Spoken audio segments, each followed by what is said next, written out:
वज़ीर आज़म नरेंद्र मोदी लखनऊ पहुंचे हैं। आपको बता दें कि यूपी को कई सौगातें मिलेंगी। वज़ीर आज़म कई सौगातें देने वाले हैं। लखनऊ को यूपी को पहुंच चुके हैं वज़ीर आज़म लखनऊ। आपको बता दें 3 रोज़ा न्यू अर्बन कॉन्क्लेव का वज़ीर आज़म इफ्तिताह करेंगे। सीएम योगी, राजनाथ सिंह समेत कई मरकजी वुज़रा शिरकत करेंगे। किस तरह से सारे के सारे कार्यक्रम जब एक साथ आ जाते हैं और साथ ही साथ राज्य सरकार की जो मशीनरी है वो उनको काफ़ी अच्छी तरह से इम्प्लीमेंट करती है, तो किस तरह के उदाहरण, किस तरह के परिणाम सामने आते हैं वो यहाँ पर हमारे नुमाइंदे तारिक कमर लखनऊ से हमारे साथ जुड़ चुके हैं। तारिक, सबसे पहले तो वज़ीर आज़म पहुंच चुके हैं लखनऊ, उनके क्या कुछ प्रोग्राम रहने जा रहे हैं? हाँ देखिए, बहुत अहम प्रोग्राम माना जा रहा है ये। और चूंकि उत्तर प्रदेश का असेंबली इलेक्शन जो है वो अनकरीब है, तो जाहिर है कि इसको लेकर भी इसमें बहुत तरह की बातें की जा रही हैं। लेकिन हम अपने तमाम नाज़रीन को बता दें कि वज़ीर आज़म नरेंद्र मोदी पहुंच चुके हैं और पहले उनका जो हेलीकॉप्टर था वो ला मार्टिनियर ग्राउंड पर उतरा। उसके बाद वहीं से वो पूरा कारवां गवर्नर उत्तर प्रदेश, वज़ीर आला उत्तर प्रदेश के साथ इंदिरा प्रतिष्ठान पहुंचा है, जहां पर वो मुख्तलिफ स्कीमों का जाहिर है कि लॉन्च करेंगे। स्कीमों को एक जो नुमाइश है मुख्तलिफ स्कीमों पर मबनी, उसको जाहिर देख रहे हैं अभी नरेंद्र मोदी। और उसके बाद स्कीमों का बाकायदा आगाज करेंगे। जो प्रधानमंत्री आवास योजना है जिसमें रिहाइशें दी जाती हैं लोगों को, 75,000 तकरीबन लोगों को आज फिर वो चाबी देने का उनका पूरा एक मंसूबा है, खाका है, जिसको वो तकमील तक पहुंचाएंगे। और मुख्तलिफ ऐसी स्कीमें हैं जो तरक्याती कामों पर मबनी हैं। और इस वक्त देखिए, देख रहे हैं हम कि जो लखनऊ से नुमाइंदगी करते रहे हैं, अवामी नुमाइंदगी, राजनाथ जी जो साबिक वज़ीर आला भी, वो भी उनके साथ है और योगी आदित्यनाथ भी उनके साथ हैं, गवर्नर उत्तर प्रदेश भी हैं। तो देखिए, ये पूरा एक निज़ाम है जो कि आज लखनऊ को नई तारीख रकम करने का मौका दे रहा है, मुख्तलिफ स्कीमों के हवाले से, मुख्तलिफ मंसूबों के हवाले से। लेकिन साथ ही में हम आपको ये भी बता दें कि इस दौरे को लेकर मुख्तलिफ तनकीदें भी शुरू हो गई हैं। बिलखुसूस कांग्रेस और समाजवादी पार्टी ने तनकीद पर भी की है इस पर। और देखिए, अखिलेश यादव ने ये भी कहा है कि ये जो मौका है ये महोत्सव का नहीं, और बल्कि ये शोक को व्यक्त करने का है, ये अफसोस का मौका है। बहराइच के मामलों को लेकर, लखीमपुर खीरी के मामलों को लेकर अखिलेश यादव ने ट्वीट किया है इस। और एक बहुत अहम बात ये भी है कि प्रियंका गांधी ने वादे तौर पर अपने ट्वीट में कहा कि नरेंद्र मोदी जी, आप लखनऊ आ रहे हैं लेकिन आपको लखीमपुर जाना चाहिए। वहां पर देखें किसानों के मसाइल क्या हैं, कैसे हालात से लोग गुजरे हैं और क्यों उन जालिमों को सजा नहीं दी गई है जिन्होंने किसानों को मौत के घाट उतारा है। तो देखिए, बहुत से सवाल भी खड़े हो रहे हैं, लेकिन फिल वक्त का जो मंजरनामा है वो यही है कि ये बहुत अहम दौरा है और इस दौरे के पस मंजर में बहुत सी तरक्याती स्कीमें हैं जो आवाम तक पहुंचेंगी, बहुत से मंसूबे हैं जिनको अमली जामा पहनाया जा रहा है। और कई स्कीमों का बिलखुसूस जो इलेक्ट्रिक बसेज हैं 150, उनको इफ्तिताह करना है वज़ीर आज़म को। उसके बाद वो थोड़ी देर बाद भी कहेंगे मुनज़्ज़र। बिल्कुल तारिक कमर, और ऐसा लग रहा है कि यूपी सरकार और सेंट्रल गवर्नमेंट जो है लखीमपुर मामले को ज़्यादा हाइप नहीं देना चाह रहे हैं। बहुत ही नॉर्मल तरीके से इस मामले को हैंडल किया जा रहा है ताकि और ज़्यादा वो उछाल न हो उस चीज़ को लेकर के, उस मुद्दे को लेकर के। क्योंकि कल जिस तरह से लखनऊ में हालात बने थे, ये भी कहा जा रहा था कि हो सकता है वज़ीर आज़म के प्रोग्राम में कोई तब्दीली आए, लेकिन ऐसा नहीं हुआ। जिस तरह से शेड्यूल था, बिल्कुल उसी शेड्यूल के मुताबिक वज़ीर आज़म का दौरा हुआ। बहुत अहम, देखिए आपने ये सवाल उठाया है मुनज़्ज़र, मैं बता दूं आपको कि वाकई कल जो हालात थे उत्तर प्रदेश के, तो ऐसा लग रहा था कि ये दौरा कहीं ना कहीं मुलतवी हो सकता है या तातुल का शिकार हो सकता है। लेकिन जिस अंदाज से प्रोग्राम तरतीब दिए गए, तो उसमें अभी तक तो यही लगता है कि वो किसानों के जो मसाइल हैं, उनके जो तमाम तर मुतालबात हैं, वो बहुत पीछे रह गए हैं और ये दौरा बहुत अहमियत इख्तियार कर चुका है। अब देखना यही है कि अब से कुछ देर के बाद वज़ीर आज़म खिताब करेंगे तो उसमें क्या कोई ऐसा गोशा लाते हैं, हमदर्दी का इजहार करते हैं या कोई ऐसी बात करते हैं जिसके किसानों के जख्मों पर मरहम रखा जा सके। तो देखिए, नज़र बनाए हुए हैं, हम देख रहे हैं और सबकी निगाहें इस वक्त जो है उनके उसी खिताब पर रहेंगी जो थोड़ी देर के लिए बात करना चाहेंगे। तो अब देखना यही है कि जिस अंदाज से मसला उठा था उसी अंदाज से इसको आगे बढ़ाया जाता है, कुछ ऐलानात किए जाते हैं या उसको अक्सर नजरअंदाज कर दिया जाता है। तो इस पर नजर रखे हुए हैं, बताएंगे मुनज़्ज़र। बिल्कुल तारिक कमर, अब ये देखना है कि वज़ीर आज़म जब खिताब करेंगे तो उस खिताब में क्या किसानों का नाम लिया जाएगा, क्या लखीमपुर मामले के हवाले से कुछ कहा जाएगा, सबकी निगाहें उसी पर बनी रहेंगी। तारिक कमर, बेहद शुक्रिया आपका। वहीं लखीमपुर सान्हे में हलाकशुदा किसानों की आज आखिरी रस्मात अदा की जाएंगी। इससे पहले उनकी पोस्टमार्टम रिपोर्ट आई, जिसमें अक्सर की मौत की वजह ब्रेन हेमरेज बनी है। वाज़ेह हो कि उत्तर प्रदेश के लखीमपुर खीरी में वजीर अजय मिश्रा के बेटे ने किसानों पर मुबैना तौर पर गाड़ी चढ़ा दी थी, जिसमें 8 लोगों की मौत हो गई। वजीर अजय मिश्रा के बेटे पर एफआईआर दर्ज कर ली गई है। सीएम योगी ने इस मामले में सख्त कार्रवाई की यकीन दहानी कराई थी।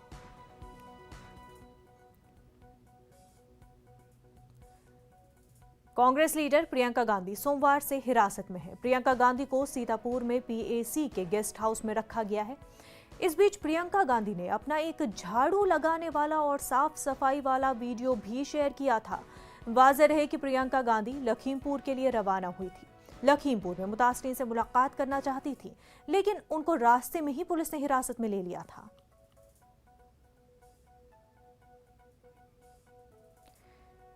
प्रियंका गांधी की हिरासत के खिलाफ कांग्रेस कारकुनान एहतजाज कर रहे हैं। सीतापुर में पीएसी गेस्ट हाउस के सामने कांग्रेस कारकुनान और इलाकाई लीडरान धरना दे रहे हैं और प्रियंका गांधी की हिरासत खत्म करने की मांग कर रहे हैं। वाज़ेह रहे कि प्रियंका गांधी को सीतापुर पुलिस ने उस वक्त हिरासत में ले लिया था जब वो लखीमपुर मुतासरीन से मुलाकात करने के लिए लखनऊ से रवाना हुई थी। हिरासत के बाद सीतापुर के इसी पीएसी गेस्ट हाउस में उन्हें रखा गया है।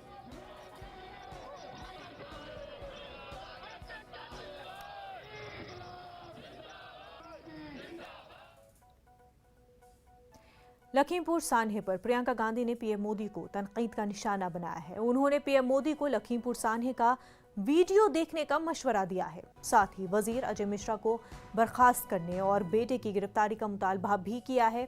वहीं प्रियंका गांधी ने पीएम मोदी को लखीमपुर जाने की दावत दी। सुना है कि आज आज़ादी का अमृत उत्सव मनाने के लिए आप लखनऊ आ रहे हैं। मैं आपसे पूछना चाहती हूँ कि आपने ये वीडियो देखा है?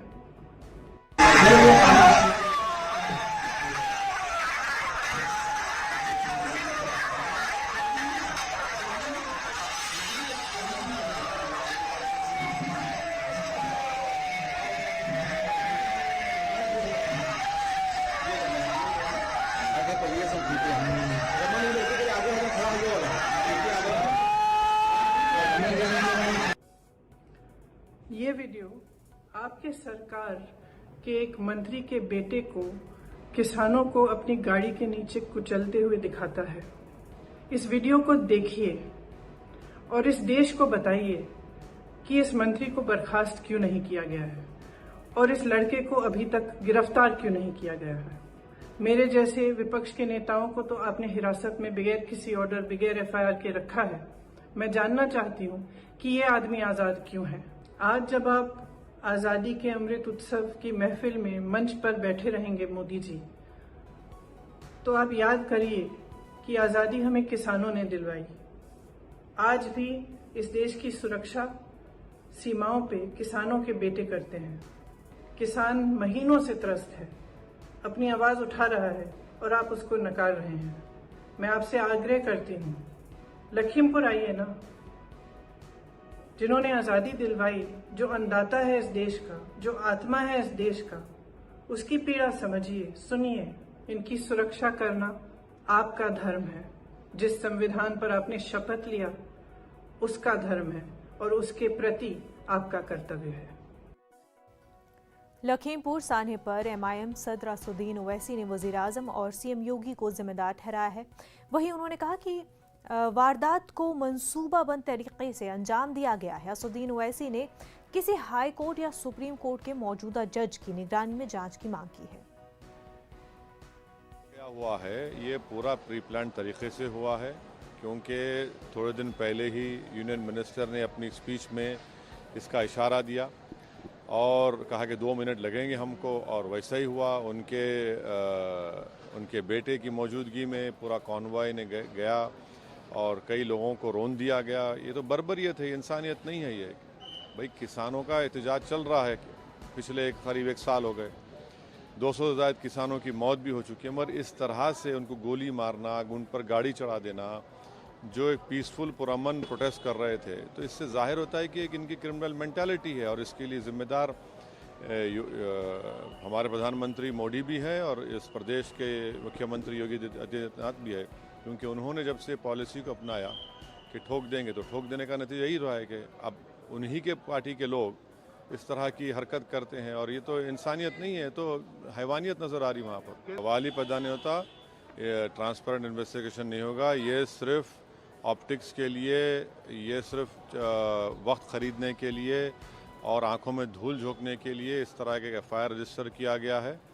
ये लोग कभी भी फेयर इन्वेस्टिगेशन नहीं करेंगे और आप देखेंगे अगर यहाँ यही लोग करेंगे इन्वेस्टिगेशन तो तमाम के तमाम को क्लीन चिट दे दिया जाएगा, चुनाव से पहले क्लीन चिट दिया जाएगा। इसलिए हमारा डिमांड ये है कि किसी हाई कोर्ट सिटिंग जज के ज़रिए या फिर सुप्रीम कोर्ट के जज के तहत इसका मॉनिटरिंग इंक्वायरी हो। लखीमपुर सान्हे के हवाले से शिवसेना लीडर संजय राउत ने न्यूज़ 18 से खास बातचीत की, आइए देखते हैं। सेना के सांसद संजय राउत उनसे बात करते हैं। सर, जिस तरह से लखीमपुरी खीरी की घटना है, सर कैसे देखते हैं सर इसे? मैंने अभी कहा सबके सामने कि लखीमपुर की घटना जिस प्रकार से पूरा चित्र सामने आया है, ब्रिटिश काल में भी इस प्रकार से घटना नहीं हुई थी। मुझे जालियनवाला बाग मालूम है और हमारे महाराष्ट्र में मुंबई में विदेशी कपड़ों के खिलाफ एक आंदोलन हुआ था ब्रिटिश काल में। तब बाबू गेनू था हमारा एक, वो ट्रक के सामने सोया और उसका ऊपर से ट्रक ब्रिटिश लोग लेके गए थे। बस यही हो गया। कहाँ है हमारा स्वतंत्र, हमारे आज़ादी का अमृत महोत्सव चल रहा है ना, ये तो रक्त महोत्सव है, ये खूनी खेल है। देखिए हमारे प्रधानमंत्री बहुत संवेदनशील है, हर बात पर रोते हैं, दुख उनका आंखों में दिखता है, बाहर निकलता है। लाल किला हो, संसद हो, बेचारे रोते हैं, उनको दुख सहा नहीं जाता। लेकिन कल 4 लोगों को उनके एक मंत्री के बेटे ने कुचल दिया। अब तक भारतीय जनता पार्टी की तरफ से ना संवेदना व्यक्त हुई है, ना किसी के आंख में मैंने आंसू देखे। ये क्या चल रहा है? लेकिन सर प्रियंका गांधी को रोका गया, ये मैं समझ सकता हूँ। जिस प्रकार से उससे मिसहैंडलिंग हुआ है, जिस प्रकार से उसको जेल में डाला है वहाँ कहाँ सीतापुर में, और जिस हालत में उनको रखा है उसका वीडियो सामने आया है। कांग्रेस पार्टी के साथ आपका संघर्ष हो सकता है, मतभेद है। आप पंडित नेहरू को नहीं मानते, आप इंदिरा जी को नहीं मानते, आप राजीव गांधी को नहीं मानते, आप सोनिया गांधी को नहीं मानते, लेकिन वो इंदिरा गांधी जिसने हिंदुस्तान की जो विभाजन हुआ था उसका बदला लिया, पाकिस्तान को तोड़कर, उसकी पोती को आप जिस प्रकार से अपने बर्ताव कर रहे हो, ये देश देख रहा है। और सर इसके साथ साथ अगर हम जानना चाहें सर, जिस तरह से अजय मिश्रा टेनी के पुत्र का नाम आ रहा है, उनकी ओर से सफाई आया कि वीडियो रिकॉर्ड है कि वो वहाँ नहीं थे। मुझे मालूम नहीं, जो वीडियो सामने आया है और हज़ारों किसान वहाँ थे, वो झूठ बोल रहे हैं, उसका ही नाम क्यों आया और किसी मंत्री पुत्र का नाम क्यों नहीं आया? धन्यवाद। अंकित के साथ विनीत कुमार, न्यूज़ 18 दिल्ली। शिवसेना अखबार। सामना के इदारिया में लखीमपुर हादसे पर मोदी हुकूमत की सख्त तनकीद की गई।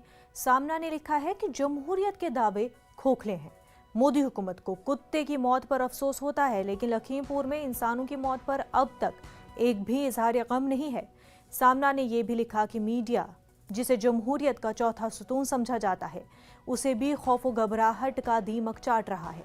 यही वजह है कि मुल्क के किसानों को विलन के तौर पर पेश किया जा रहा है।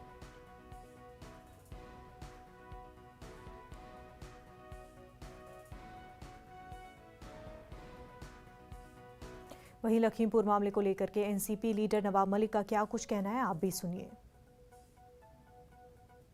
और खीरी में केंद्रीय गृह राज्य मंत्री के बेटे ने अपनी खुद की गाड़ी से किसानों को कुचला, किसानों की मौत हो गई, गोलियां चलाई गई, और मंत्री जी कह रहे हैं कि मैं और मेरा कोई इससे लेना देना नहीं।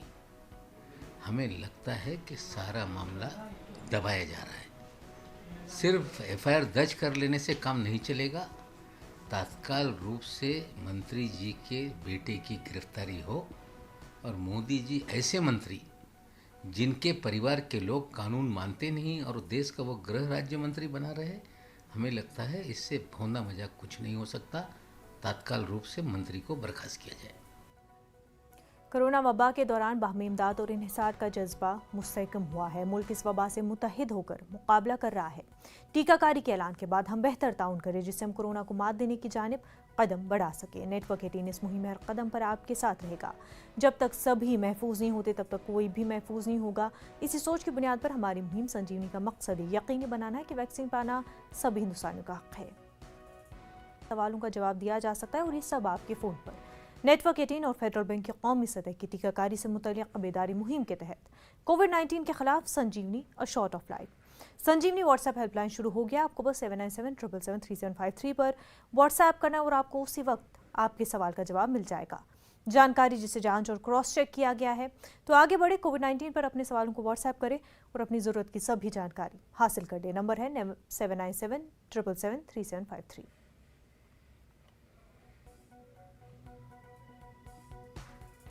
तो नाज़रीन, आपको बता दें कि लगातार पेट्रोल और डीजल की कीमतों में इजाफा हो रहा है। लगातार बढ़ रहे पेट्रोल डीजल की कीमतों की वजह से आम लोगों को काफ़ी दिक्कतों का सामना है। लोगों पर माली बोझ बढ़ रहा है। आज भी पेट्रोल और डीजल की कीमतों में इजाफे की वजह से आम लोगों को दिक्कतों का सामना है। पेट्रोल डीजल की कीमतें आसमान छू रही हैं। मुल्क की मुख्तलिफ रियासतों में पेट्रोल और डीजल की कीमतों में एक बार फिर आज इजाफा हुआ। 24 पैसे के इजाफे के साथ दिल्ली में फ़ी लीटर पेट्रोल की कीमत 108 रुपये 67 पैसे हो गई है। तो मुंबई में 32 पैसे के इजाफे के साथ 98 रुपये 80 पैसे हो गई, जबकि 30 पैसे के इजाफे के साथ कोलकाता में पेट्रोल की कीमत 103 रुपये 36 पैसे हो गई है और डीजल की कीमत 22 पैसों के इजाफे के साथ 95 रुपये 59 पैसे हो गई है। इसी तरह चेन्नई में 22 पैसों के इजाफे के साथ 102 रुपये 64 पैसे और डीजल की कीमत 30 पैसे के इजाफे के साथ 91 रुपये से तजावुज़ कर गई है। वहीं पेट्रोल और डीजल की कीमतों में मुसलसल इजाफे को लेकर अवाम काफ़ी परेशान है और उनकी जेब पर इजाफी बार बढ़ गया है।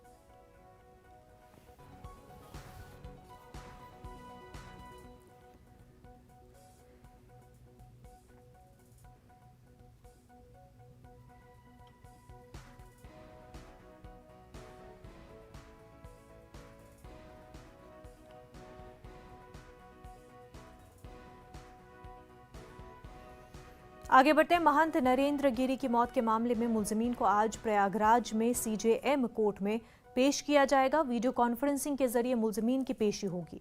वाज़ेह हो कि महंत नरेंद्र गिरी ने मुबैना तौर पर खुदकुशी की थी और उन्होंने कई पेज का सुसाइड नोट भी छोड़ा था जिसमें आनंद गिरी समेत 3 अफराद को मौत का जिम्मेदार करार दिया गया था। तो आपको बता दें कि महंत नरेंद्र गिरी की मुश्तबा हालत में मौत हो गई थी और उसी हवाले से आज प्रयागराज में मुलजिमीन को CJM कोर्ट में वीडियो कॉन्फ्रेंसिंग के जरिए पेश किया जाएगा। महंत नरेंद्र गिरी ने मुबैना तौर पर खुदकुशी की थी। हमारे साथ हमारे नुमाइंदे मुश्ताक जुड़ चुके हैं। मुश्ताक, आज मुलजिमीन को वीडियो कॉन्फ्रेंसिंग के जरिए कोर्ट में पेश किया जाएगा।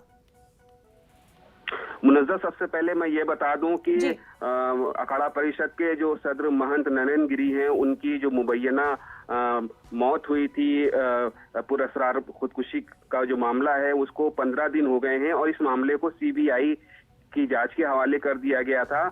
और CBI ने जो कलीदी मुलजिम हैं आनंद गिरी, आधा तिवारी और संदीप तिवारी, इनको 7 दिन की रिमांड पर लिया था और 7 दिन की रिमांड की मुद्दत कल खत्म हो गई। तो CBI ने इनको नैनी सेंट्रल जेल फिर से भेज दिया है। आज ये तीनों मुलजिमान की CJM कोर्ट में पेशी होनी है, जहां पर इनके बारे में से अपनी प्रोग्रेस रिपोर्ट CBI लगाएगी कि जो जांच में जो प्रोग्रेस हुई है वो अदालत को बाखबर करेगी। लेकिन जहां तक हमारी जानकारी है कि 7 दिन की रिमांड पर जो तीनों मुलजिमान को लिया गया था CBI की तरफ से, आनंद गिरी को, आधा तिवारी और संदीप तिवारी को, इसमें कोई बहुत बड़ी जानकारी, बहुत बड़ी कामयाबी CBI को अभी नहीं मिल पाई है। और इसके जो कलीदी मुलजिम है आनंद गिरी, सीबीआई उनको लेकर के हरिद्वार भी गई थी। हरिद्वार में भी उन जगहों पर भी लेकर के गई जहां पर महंत नरेंद्र गिरी रुका करते थे, उन आश्रम में, उन मठों में भी लेकर के गई जहां जिनका ताल्लुक वो महंत नरेंद्र गिरी से था। तो कोई खास कामयाबी जांच के सिलसिले में सीबीआई के पास अभी कुछ ठोस जानकारी नहीं लगी है। तो सीबीआई, क्योंकि रिमांड भी पूरी हो गई थी, रिमांड की मुद्दत 7 दिनों की पूरी हो गई थी, तो सीबीआई ने वो जेल भेज दिया है मुलजिमान को। आज सीजीएम कोर्ट में इन लोगों की पेशी होगी और क्योंकि सिक्योरिटी का भी मसला है, पिछली बार जब ये लोग पेश हुए थे तो कुछ लोगों ने इन पर हमला करने की कोशिश की थी, तो सिक्योरिटी के मद्देनजर इन लोगों को वीडियो कॉन्फ्रेंस। जी बिल्कुल मुश्ताक, हालांकि कोई अभी बहुत बड़ा सबूत या बहुत बड़ा खुलासा इस पूरे मामले को लेकर के नहीं हुआ है, लेकिन आज जो है कोर्ट में पेश मुलजमीन को किया जाएगा। बेहद शुक्रिया मुश्ताक। तो नाज़रीन, सीधा रुख करते हैं लखनऊ का, जहां पर वज़ीर आज़म नरेंद्र मोदी मौजूद हैं। Technology, Prime Minister coming out of the model of the house, quite satisfied with the development that has taken place under CM Yogi Adityanath in UP. और अब प्रधानमंत्री सेंट्रल हॉल की ओर जाते हुए, जहां पर वो कई उत्तर प्रदेश को विकास की कई सौगात सौंपेंगे, साथ ही तकरीबन 4,737 करोड़ रुपए की परियोजनाओं, विकास परियोजनाओं का शिलान्यास करेंगे या लोकार्पण करेंगे। Dignitaries and officials along with the people of Uttar Pradesh anxiously waiting to welcome Prime Minister Narendra Modi in the conference hall. It has been a very big day for Uttar Pradesh, a historic day rather, Abhishek, as UP, which is now proud to showcase how it is changing, transforming rather, the landscapes of urban sector. बिल्कुल विशाल।